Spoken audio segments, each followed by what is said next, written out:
બનાસકાંઠા જિલ્લાના કાંકરેજ વિસ્તારની ઘટના। કાંકરેજ તાલુકાના ઉમરી ગામે ખેતરમાં વીજ કરંટ લાગતા 3ના મોત। ખેતરમાં ઘાસચારો લેવા ગયેલા મહિલાનું વીજ કરંટથી મોત, જ્યારે ખેતરમાં રમી રહેલા 2 બાળકોના પણ વીજ કરંટથી મોત। ખેતરમાં વીજ કરંટ લાગવાથી માતા, પુત્ર અને અન્ય એક પાડોશમાં રહેતી બાળકીનું મોત થતાં પરિવાર પર શોકની કાલીમાં છવાઈ જવા પામી।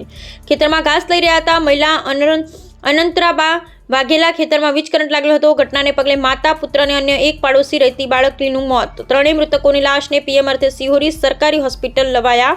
બનાવને પગલે દિયોદર નાયબ પોલીસ અધિક્ષક માનકર સાહેબ તેમજ જ્યુડિશિયલ ટીમ તેમજ સિહોરી પોલીસ ઘટના સ્થળે પહોંચી। મૃતકના નામ વિદ્યાબા વાઘેલા પાડોશી, રોહિતભા વાઘેલા પુત્ર, અંતરબા વાઘેલા માતા।